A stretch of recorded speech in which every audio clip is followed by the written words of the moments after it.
Well, good morning, good morning, good morning. Barry Jones with SP History. We're continuing with our Deep State series, and we have concluded the part of the conspiracy to assassinate JFK with respect to the uh, National Security Apparatus, and included in that was the CIA and the Pentagon.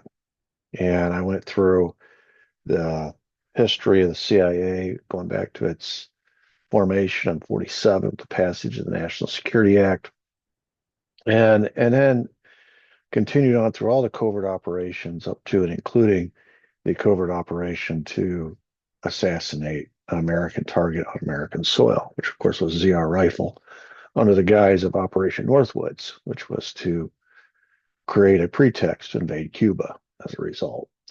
And that was the CIA's role in this, all the planning and the assets, et cetera, et cetera. Pentagon had a role to play because military intelligence was involved since the Patsy served in the Marine Corps. Military intelligence would be involved in the setup of the Patsy. And also, most importantly, was the conducting of the autopsy. It's going to be a military autopsy, and it was going to be rigged. So the military was one of the players, and we went through the Joint Chiefs and their uh, distaste for President Kennedy, the fact that they thought he was a traitor, et cetera, et cetera. The third major player in this conspiracy is what we're going to begin today. And this is the necessary component when it comes to ultra vires. Remember, ultra vires is about maximizing benefits to yourself, either your company, yourself personally, or whatever entity you belong to. In this particular case, it's the conspirators. They have uh, things they're looking for as a result of this assassination.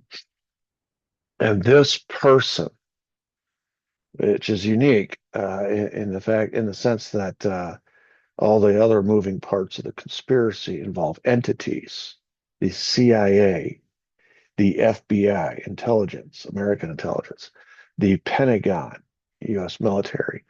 When we get to the Cubans and to the mob, those are entities. But this one's a personality because he's going to be the next president. And as such, he is going to be the guarantor of the payoffs that all these conspirators want, and also the guarantor of immunity afterwards for all the parties involved. He is a necessary cog in the machine. Of course, I'm talking about LBJ. And what makes his involvement in this plot so is he is the perfect vehicle by which this assassination can happen. Uh, he himself is so corrupt. He's so corrupted that when he ascends to the throne, becomes president, all these folks who know how corrupt he is and know where the bodies are buried have hold over him. He is the perfect, uh, I don't know what he's the perfect puppet, I guess is the way to put it. He has power vested in him as a result of occupying the office of the presidency. But these other conspirators have power over him because they know his past. And so while he simultaneously fulfills several purposes, because he is the president, he has all these powers vested in his office, he can carry out his part, which protects and pays off all the other conspirators. And simultaneously, he can also be controlled. He's the perfect patsy or puppet. So I think as we go through this, you'll see what I'm talking about, just how corrupt this guy was. Wasn't hard to twist his arm and get him involved. Of course, he also provides access to the state of Texas, which is where the assassination is going to take place, and he has power over every office holder in Texas, and so and access to money. All these big money people that have been corrupting him all these years are willing to pay for this to happen. So, they're always looking for off the books funding. So the Texas oil people and these other corporations that stand to benefit from an LBJ presidency are going to be very useful instruments in paying. These kinds of plots don't come cheap. They're not free. You got to pay for all these mechanics. You got to pay for all this to happen. And LBJ provides access to the money in addition to the field of operations, the base of operations, the power base in the state of Texas. And as president afterwards, he's going to be able to carry off a complete cover up and then give everybody the payouts afterwards that they were seeking. So this LBJ is a necessary component. Now, I divide the conspirators into two categories. The two that we've discussed so far, Pentagon and CIA/FBI, are involved in all the planning, the assets, the CIA assets, the covert operation capability, which is, of course, an intelligence function. They're necessary for their roles, and of course, they're the movers and shakers in this plot. Then they go out and procure the services of LBJ because he's going to be necessary to the plot as well. I rank those three as the top three because you take the CIA out of this operation, it doesn't work. You take LBJ out of this operation, it doesn't work. You take the Pentagon out of it, it doesn't work. Those three were absolutely necessary. The other two are useful instruments. They can be replaced. Others could have substituted in their place if necessary, but because they too have motive to want to see JFK killed, and because they too have already been in business with the CIA, they become accomplices in the larger plot. But you have the planners, the movers, the shakers, the decision makers, the money men. They're in the top three, right? And then you have underneath them the useful instruments, which we'll get to them later. So let's talk about LBJ. And let's start off with just what people said about him. And this is there was always, LBJ kind of reminds me of that comic book character, Pigpen. If you came up in my day, Charlie Brown, Peanuts was the big comic strip. There was a character in there named Pigpen, and everywhere he went, he left a dirt trail behind him. I mean, it was just he was kind of an amusing character, and he was just a dirty little kid, is what he was. That's LBJ. Everywhere he went, there was scandal, or the hint of scandal, or impropriety, just shady stuff from the word go. I mean, from his earliest days as a congressman coming out of the state of Texas, it started when he was very young because he had no moorings. He had no moral foundation upon which to stand. It was all about a pursuit of power for him from his earliest days all the way through to the end. He wanted power, and he was willing to compromise any and all ethical standard to get that power. He had no, as I said, moral groundings to guide him. He was susceptible to all sorts of corruption and blackmail as long as he got what he wanted, which was to advance up the rungs of power to his ultimate goal, which was to be president. Those kinds of people are dangerous. The powers, the ones that are seeking power just for the sake of having power, because they have no compass. And LBJ clearly had no compass. And the people he associated with, you'll see, are the same. Well, they say birds of a feather flock together. So LBJ once said to Claire Booth Luce, who was the wife of Henry Luce. I've talked about Henry Luce before. He was the owner and publisher of Time Magazine. Of course, Time Magazine was one of the CIA mouthpieces during Operation Mockingbird. And he told her, he says, when she asked him, "Why would you accept the to be vice president?" We all know being vice president is kind of a lowly position. No one cares what you think. President sends you on errand. You're basically the president's errand boy. The White House staff ignores you. They make fun of you. Uh, it's especially in LBJ's case because he was coming as he was the leader. He was in charge of the Senate. He had a lot of powers in that capacity. It was a step down to leave the Senate and go to be JFK's vice president election after the campaign in 1960. So she asked him, "Why did you do that?" Everybody knew he was power hungry. "Why on earth would you accept this position?" He says, "Quote, Claire, I looked it up. One out of every four presidents has died in office. I'm a gambling man, darling, and this is the only chance I got." So even before uh, JFK takes the oath of office and becomes president, alongside his vice president, LBJ was already counting the odds. He was measuring the odds of JFK even finishing his term. Because he's gone back and he's looked, and historically, as he said, one out of every four presidents has died in office. And he essentially is telling her, this is the chance for me to become president.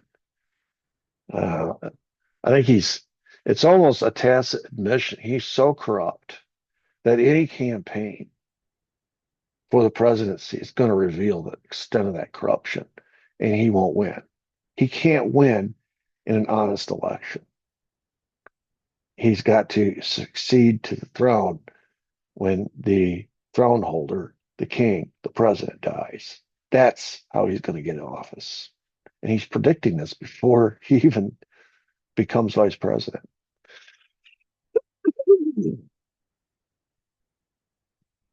Bobby Baker, who was LBJ's man in the Senate, he was technically, his job was the secretary of the Senate, but he was LBJ's right hand, and he's the one that strong armed all these companies into paying off in the form of bribes to his boss, LBJ, in order to get legislation passed that benefited their respective industries. It became a big scandal, and it would have burst out. It was just about ready to blow up in his face when JFK was assassinated. By the way, that timing was not coincidental. Anyway, Bobby Baker said on JFK's inauguration day, Baker, LBJ's right hand man, said this new president is going to die a violent death and he won't finish his first term. Here you have LBJ himself predicting JFK won't make it out of office alive, and his right hand man, Bobby Baker, saying exactly the same thing. Richard Nixon told Roger Stone was doing research for his book, when he asked him about JFK and Lyndon, he stopped. It was kind of an interesting story. Roger Stone said that, and he worked for Nixon, so he was close to Nixon, and Nixon would tell him things. But he said he was really closed mouthed, even with me, until you got a couple uh, drinks in it. And late at night, one night, they were sitting around, and he had a couple drinks, and so he decided to ask him about JFK assassination. And he said Nixon got real quiet, and he kind of looked down at his drink for a long period. Roger just sat there and didn't say anything. Nixon looked up at him and he says, quote, Lyndon and I both wanted to be president. The difference was I wouldn't kill for it. Roy Cohn, famous mob lawyer, when asked about the JFK assassination, who was in charge of it, said Lyndon did it. Madeline Brown, who was LBJ's mistress, and was actually had a baby boy, a son, a love child with LBJ. Now, LBJ denied it all those years, refused to get a paternity test done.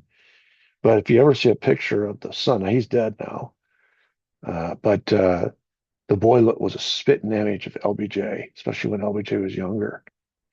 Anyway, she said that on the night before the JFK assassination, they were together. We'll talk about that, where they were. And LBJ whispered in her ear as they were dancing, quote, after tomorrow, those Kennedy sons of bitches will never embarrass me again. And he looked at her and she said he looked right in my eye. And she said, I was used to him making, bluster and, making big proclamations like this. But this was different because he stepped back, he looked at me, and he said, that's no threat. That's a promise. And then she said they continued to dance.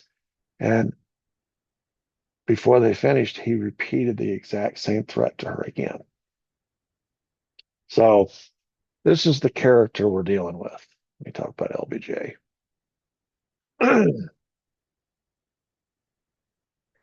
And honestly, I think he was born into this. He was told from a very young age by his family, specifically his grandfather, and his father, Sam Ely Johnson, when LBJ was born, said a U.S. senator is born today. And he was he grew up into to be a very large human being. He was physically big, but very imposing, kind of larger than life. And he started off his career as a teacher, believe it or not. And he quit that pretty quick because there was no money in it. And he got into Congress. And then in 1948 is where all the corruption really starts. And he says he's going to run for Senate, state of Texas. He was famous for giving Senate colleagues what they call the Johnson treatment. That bottom picture there, you can see they're sort of laughing about it. But what he would do, he was about 6'4", 6'5", and he would get. You ever see this Seinfeld episode about close talkers? He was a close talker. Johnson would get right in your face. You could smell his breath.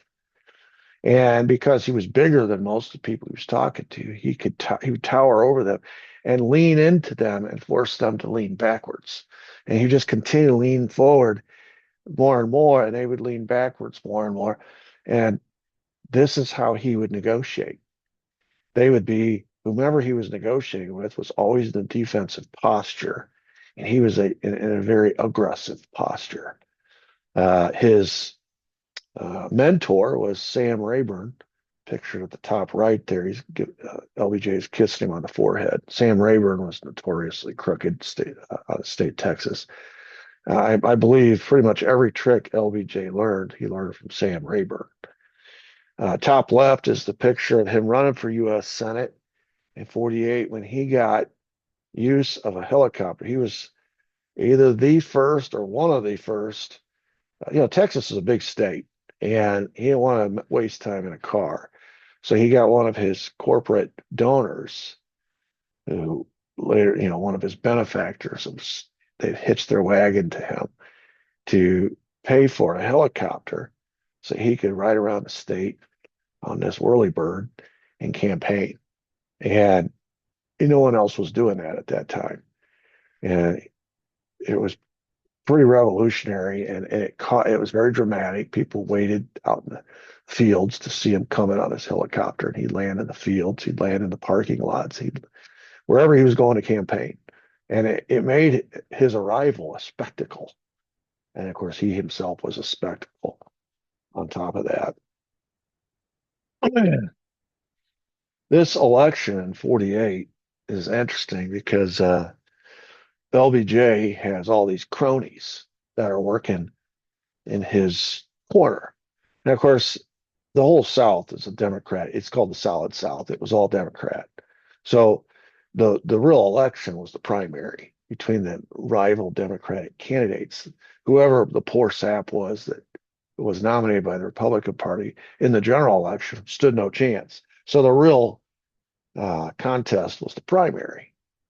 And this guy, George Parr, pictured on the right, known as the Duke of Duval, was an LBJ guy. He controlled South Texas, Southern Texas, and they call him the Duke of Duval because he lived in Duval County.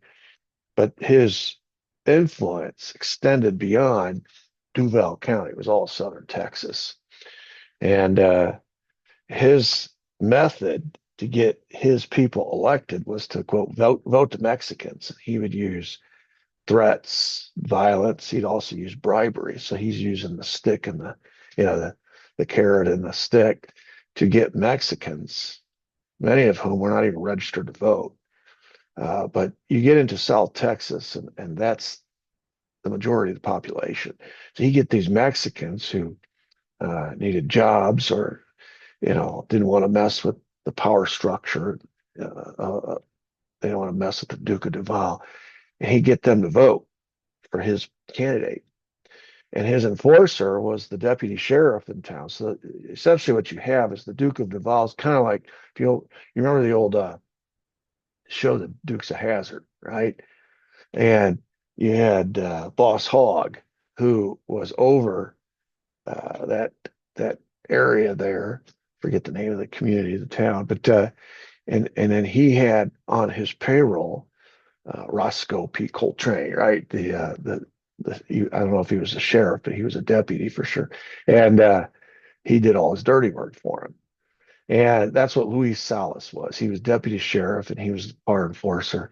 And later in testimony, when this case was adjudicated, uh, in an interview actually with the New York Times, he said, quote, "We had the law to ourselves there. It was a lawless son of a bitch. We had iron control. If a man was opposed to us, we'd put him out of business. Parr was the godfather. He had life or death control." So Parr is an LBJ guy. He runs all the counties in the southern part of Texas, and he has an enforcer, this deputy sheriff, and they get what they want. And in this particular case, they want Lyndon Johnson to win the election, the Senate election, 48. And it was going to be close because the guy he was running against was the incumbent, a Democrat senator named Coke Stevenson. And in this election, after the first vote count, LBJ was behind. And then all of a sudden, Parr, quote, found 427 votes in his county, Duval County, which now put LBJ into a slight lead. So the margin was close. And he went and he dug up 427 Mexican votes, I'm sure. So then that triggers an automatic recount. In the second recount, Coke Stevenson moves back into the lead. So it's back and forth, back and forth. The margins are very narrow. So Parr goes and he finds more votes for LBJ. Once that's what you do. You wait to see what the total is, how many you need. Then you go find the votes that you need. Then the other side does the same thing. Then you go back and do it again. They found 157. They found more votes for LBJ, which reduced Stevenson's lead, 157 votes. So now they're within striking distance. The problem is Duval County itself is maxed out. There's more votes. When they did the final tally, there were actually more votes counted that came from Duval County than there were people registered to vote. That's how we know people that were voting that were not registered to vote. So it's maxed out. So he goes to a neighboring county, Parr does, Jim Wells County, and he finds 200 more votes in this notorious Box 13, which he produces at the very end when all of Coke Stevenson's vote tally is in. He waits until Coke Stevenson thinks the election's over. He's won by 157 votes. Then all of a sudden, he appears with a Box 13, with 200 more votes in it. So LBJ wins the 48 election by 87 votes. They called him Landslide Lyndon. This is a picture here of the notorious Precinct 13, the Box 13. And these are all the folks that were involved in this rigging of this election to help Lyndon Johnson win his first Senate seat. 4 years later, 1952, this guy, Sam Smithwick, who was one of Parr's deputies. So he's been involved in these shenanigans along with his boss, Luis Salas. And I guess he had a crisis of conscience, whatever, but he wrote Coke Stevenson a letter. And he said, "Hey, I just want you to know that election was stolen from you. I helped. I know exactly how it was stolen." And he said, "If you want, I'll testify against LBJ for election fraud." So Coke Stevenson starts um, looking into this, and he had always suspected as much, but he never could get anybody to go on record. Here he has somebody now uh, pledging to go on record. Now, Smithwick was in prison at the time that he wrote this letter. I think what he was trying to do is get himself some leniency. And so, anyway, Coke Stevenson is going to go to the prison and talk to Smithwick personally. And the night before he's scheduled to go meet with Stevenson, Smithwick was found dead hanging in a cell. They ruled it a suicide. So this is the beginning of a long trail of dead bodies in the wake of LBJ's political career. It started first with Sam Smithwick, who was going to rat him out for the election fraud in 1948. So that was 1952. 1973. So you're talking about 25 years after the fact. Parr admitted to his attorney. This was something that dogged LBJ throughout his entire life, his entire political career. This 48 election. Everyone in the state of Texas had made up their mind about LBJ, that he was crooked and that he had gotten into politics, or into the Senate at least, uh, by means of fraud, and that Sam Smithwick, he killed Smithwick to keep it secret. So we get to 1973, and everybody's aging, right? Parr admits to his attorney that LBJ had spoken to him after the election, telling him he needed 200 more votes to win. So they're having this communication back and forth. And in 75, Parr was found dead on his ranch, slumped over the wheel of a running vehicle with a bullet hole in the right side of his head. It was ruled, again, a suicide, just like Smithwick. So this is body number two, or death number two. This is a guy that was, they called him the Duke of Duval, and he was LBJ's guy. He ran South Texas, and he helped get LBJ into the Senate. But in the early 70s, he was starting to talk. And so all of a sudden, he commits suicide. As an old man, he commits suicide. So we fast forward to 1977, and now Luis Salas admits under oath that he had helped Parr and LBJ orchestrate the whole ballot stuffing box of Box 13. So this reminds me of that old Bible verse, be sure your sin will find you out. LBJ, I'm sure, thought after he won the election in 48 that was the end of it, that the conspiracy was tied off, and that was the end of it. And then all of a sudden, 52, you get your first leak in the dam. So you tie up that loose end. And then in 73, and you have another leak in the dam. So you tie off that loose end. And in 77, you have another leak in the dam. This time it's the sheriff's deputy who was the enforcer for Parr, the Duke of Duval. And he tells the New York Times, quote, Johnson didn't win that election. It was stolen for him. And of course, this is all in this interview. It's recorded on tapes. New York Times published this big article in 1977. And so just trying to, here's the copy of the article. And it goes through all these characters we've been discussing: George Parr, Luis Salas, and LBJ, even LBJ's wife's mentioned in here, and Smithwick. And so this is all coming out in the wash. Now it's too late to do anything about the 48 election. It's too late to help Coke Stevenson. I mean, after all, LBJ's already been president, and he's dead by this point when it's coming out. Anyway, three people involved in the 48 Senate election for the rigging of this election all ended up dead. One hung himself in a cell, allegedly, right? Smithwick. And the other two were killed by gunshot, and it was ruled suicides. And it has forever been known in the annals of Texas history as the Duval County incident. That's just a little backdrop, so you kind of understand where the origins of LBJ's political career and the lengths to which he's willing to go. 3 people have already died. Okay. And over the next 8 years, he rose through the ranks. LBJ did in the Senate.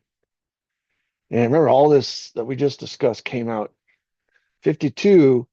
The first whispers of it came out with Smithwick, but he died so quick, it didn't really go anywhere. And then we go till 73 when it really bursts on the scene. But that's after LBJ's dead and gone. So he sort of survives the early leak that came from Smithwick. And of course, it was easy to discredit Smithwick since he was a jailbird himself already. So anyway, we get to 56, and Joe Kennedy is trying to figure out a way for his son JFK to run for president. This is the cycle before he actually does run for president in 60. And he thinks his time has come for JFK to be the Democrat nominee in 56. So think about how young JFK looked in 60 and back it up 4 years. He was really young. But Joe was in a hurry. And his plan was not necessarily that he would win in 56, but that he would set the table for 60 and gain exposure through running in 56. And if he could get LBJ, whom he viewed as his son's biggest competition in 60, he could get him to be JFK's running mate when they inevitably lost, because Eisenhower, he'd be running against Eisenhower. Eisenhower was going to win. He was very popular. When he inevitably lost, the Kennedy's plan was to blame LBJ for the loss and saddle him with the burden of a losing presidential campaign, negating any chance he had in 60. That was the plan. LBJ was smart enough. He understood what Joe was up to, and he declined. He knew Eisenhower was unbeatable, and he knew that he would have probably been set up as a sacrificial lamb, which of course he was. So Kennedy's, Joe Kennedy, Bobby Kennedy, his next son, very angry at LBJ for not going along with the plan. And from that point forward, there was enmity between Bobby Kennedy and LBJ, and Joe Kennedy and LBJ. Not so much JFK. He was sort of, yeah, he wasn't quite the grudge holder the other Kennedys were. But Bobby especially was very furious with LBJ for sabotaging the plan. And of course, LBJ had no use for Bobby either. So we fast forward to 59, and now all these mechanics are in motion again because all these same players now want to run for president. And we've got an open seat. Eisenhower has served his 2 terms. So it's going to be a new Republican nominee versus a new Democrat nominee. So anyway, there's a good chance of winning. So Bobby wants to find out. He's trying to gauge, and I'm sure he's being sent by his father, because his father was the orchestrator of all this stuff, Joe. And so Bobby travels down to Texas to LBJ's ranch to kind of feel out LBJ to see if he planned to run for president in 1960. Oops. And LBJ lied to him, saying, no, I do not plan to run for president, which cleared the path for JFK, at least in the eyes of the Kennedys. Tripped my camera there. And and gave the Kennedys this false sense of security that LBJ was off the table. And, a lot of times your chances of success, I've learned as I've watched campaigns, is in the prep work. It's not in the actual primary or the election itself where you have to go out and campaign against your opponent. It's in the prep work. Can you clear the field of all the strong candidates and set it up so you're running against a weak candidate? So that's what the Kennedys are trying to do. They're trying to get rid of the strong candidates and test the water, see, well, okay, are we going to have to run against LBJ? Because if so, we got a problem. The Democratic South is going to support LBJ over a Northeastern liberal. And there's a lot of votes in the South. So anyway, they're trying to figure out who their opponents are going to be. There's a famous interaction between Bobby and LBJ during this trip that Bobby took down to LBJ's ranch. LBJ took him out hunting, and he had loaned a rifle to Bobby that had a real powerful kick to it. He didn't warn him. So when Bobby fired the weapon, it knocked him down backwards onto the ground, and he cut his head open when he landed. And LBJ towered over him. Bobby was a short little fella, and LBJ, he's laying on the ground. LBJ's this giant of a man. He stands over him and he's laughing at him. And he says, quote, "Son, you got to learn how to handle a gun like a man." Yeah, he's got his cowboy hat on, this West Texas guy. And he's just standing over him, shaking his head, walks away. Bobby never forgot that. It was, there was media down there, and he was humiliated. He was embarrassed, and never forgot that.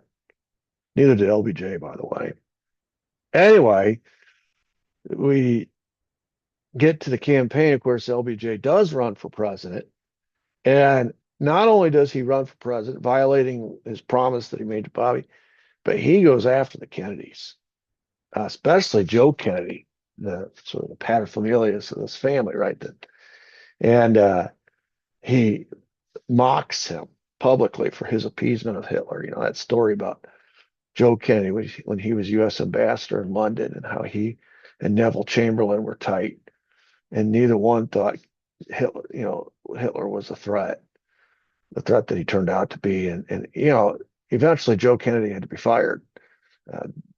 President Roosevelt had to recall him as ambassador because it was becoming quite embarrassing. Once Hitler was on a rampage across Europe, it became quickly apparent that Joe Kennedy was, at the very least, underestimated Hitler's intentions. There was a lot of speculation. It was because he had three young sons. He didn't want them to serve in a war, and he was a Hitler sympathizer and all this kind of stuff. He was accused of being an appeaser. Anyway, he got fired, and he came back. Sort of, otherwise Joe Kennedy's plans were for himself to run for president, but it so smeared his reputation, so devastated him, and he had to be fired like he was, brought back to the United States in shame. So he couldn't run for president. So he's investing everything in his sons now. But LBJ's bringing it up. And he says multiple times in speeches, quote, "I was never any Chamberlain umbrella policy man. I never thought Hitler was right." And he also went public with JFK's health condition, which the Kennedy family was going to extraordinary lengths trying to hide from the American people. JFK had terrible physical problems, terrible. In fact, the parents had been told by doctors that JFK was not going to live out of past 50, maybe even mid 40s. So this is one of the reasons why Joe's in a rush. He realizes his son John, because of his health problems, probably not going to live that long. He had Addison's disease, he had back problems. He just had a lot of physical issues. And they were trying to hide that from American people. Bobby was furious. First of all, he's been lied to. Then he was insulted by LBJ with the gun incident. And now he's running his daddy's reputation through the mud, and he's exposing JFK's health problems. And he accused the Johnson people of running a, quote, "stinking damned campaign," threatened him, "You're going to get yours when the time comes." That was Bobby. He was kind of a bulldog. So there was no love lost between LBJ and the Kennedy clan. Bobby said LBJ was, quote, "an animal." LBJ about Bobby said, "I'll slit his throat if it's the last thing I do." Jackie Kennedy says, "I never liked Lyndon Johnson. I certainly never trusted him." So that's the relationship there. Not much of one. So the question is, how in the hell did LBJ end up being asked by JFK to be his vice president? Well, there's a story. So they get to the DNC convention.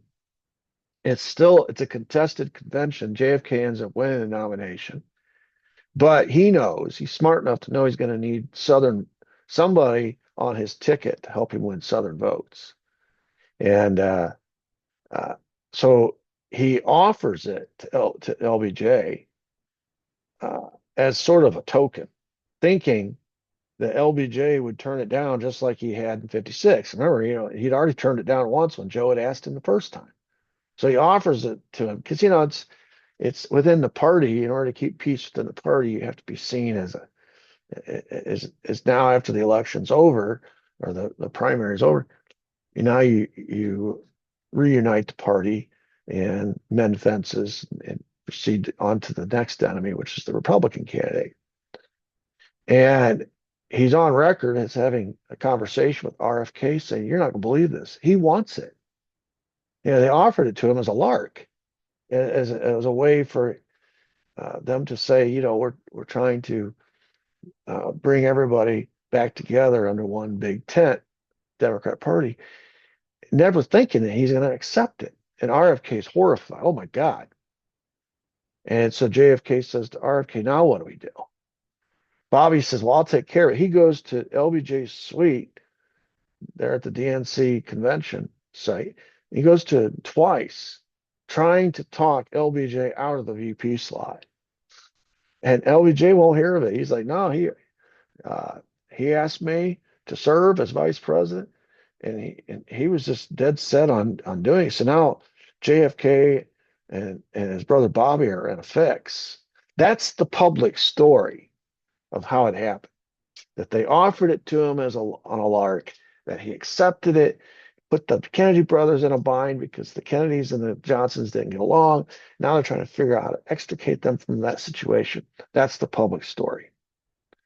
But the real story is that J. Edgar Hoover, who is LBJ's best friend, gave LBJ blackmail information. And there were photographs of Kennedy and his women. And it was extremely compromising, scandalous information because these women had ties to organized crime. One had ties to Soviet intelligence. And he said, use these against JFK to get asked to be the running mate. Because that's what LBJ desperately wanted to be the running mate. Not because he aspired to be vice president, but because he thought, he's already said, 1 out of every 4 presidents dies in office. This is my only chance. And he knew that JFK was going to ask Senator Stewart. In fact, he had already asked Stewart Symington. This wasn't public knowledge yet. And so somehow they've got to intervene before this becomes public. So he and J. Edgar Hoover and Sam Rayburn, his mentor, Speaker of the House from Texas, got together and they figured out this plan to use this blackmail information. After they got finished with JFK, JFK had to send his invitation to Symington to be his vice president, famously saying, quote, "I must do something I have never done before. I made a serious deal, and now I have to go back on it. I have no choice." This is not the last time that JFK is going to open himself up to blackmail from J. Edgar Hoover. But that's the real story about how LBJ became JFK's vice president. He was blackmailed. He used to say to anyone who would listen, when they would ask, "Why on earth would you want to be vice president?"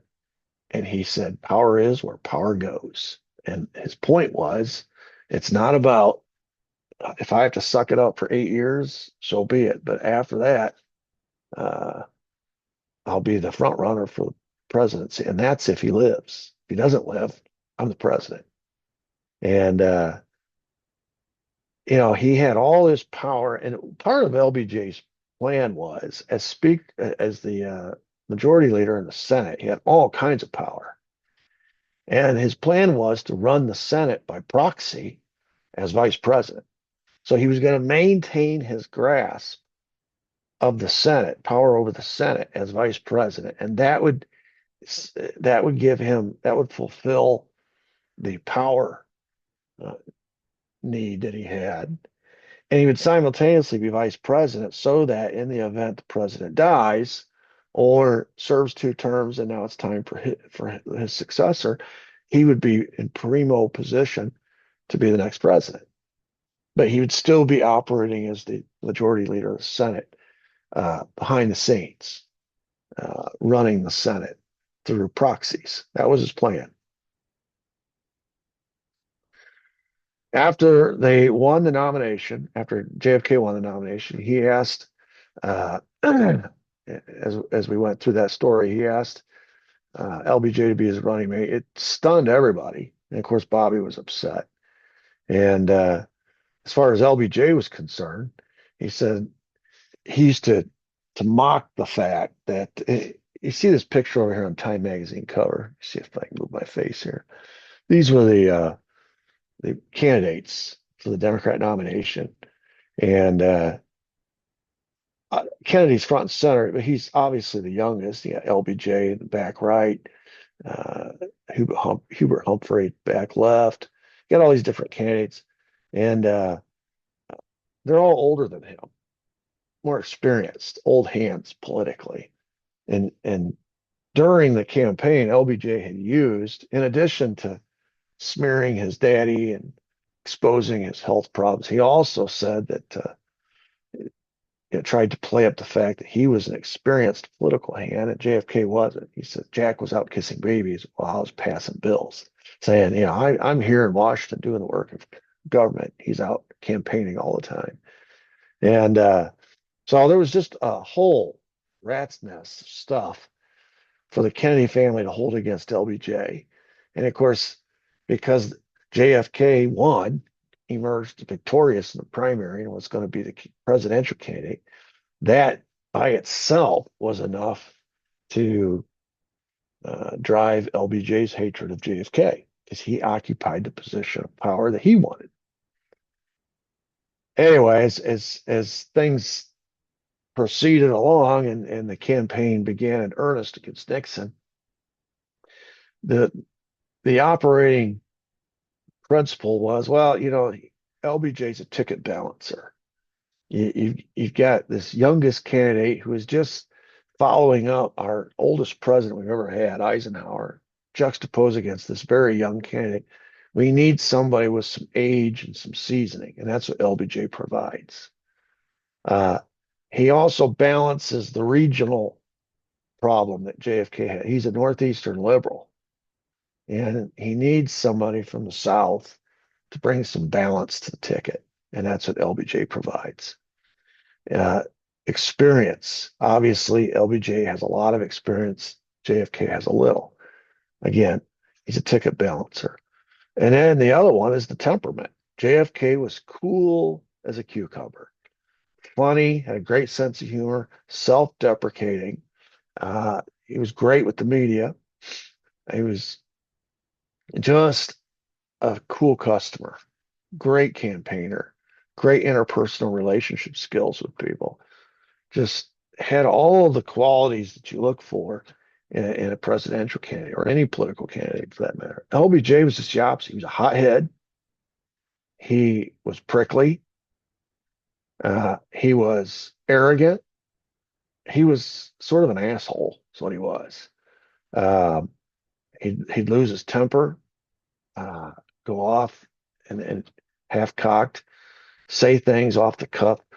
Kennedy was very measured. Media was, a problem for LBJ. He got in spats with the media all the time. So, JFK kind of balanced out LBJ as far as his temperament is concerned. Um, Here's a famous picture of during the campaign. I've always liked this picture on the left because it shows the temperament divide. JFK's trying to calm down LBJ, who's yelling at somebody. There's a famous quote. I think it was, I'm trying to remember who the historian was who wrote about the Kennedy presidency. Schlesinger. It was Schlesinger wrote that Jackie would, you kind of see Jackie there behind LBJ and his left shoulder there. And she would, LBJ would go off on one of his fits of anger like this, and she'd like, "Oh my God, he's doing it again! There he goes again!"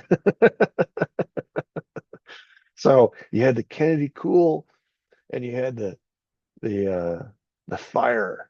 Yeah, fire and ice. Uh, and then the other thing about LBJ in the right picture on the right is it shows, I think this photo shows the calculating nature, the sinister nature of LBJ and how uh, if somebody is in his way, he's already demonstrated in the election of 48. If someone is a threat to him, he's willing to get rid of them permanently. And so if I had one piece of advice to Jack Kennedy at this moment when they were ascending to the White House after the election of 60 is to watch your back, Jack. Watch your back, Jack.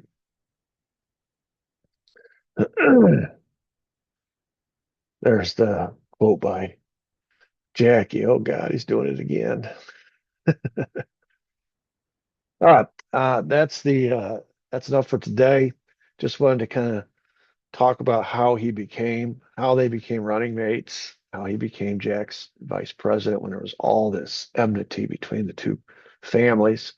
It was the result of blackmail through his friend J. Edgar Hoover, and and now what we're going to get into next is the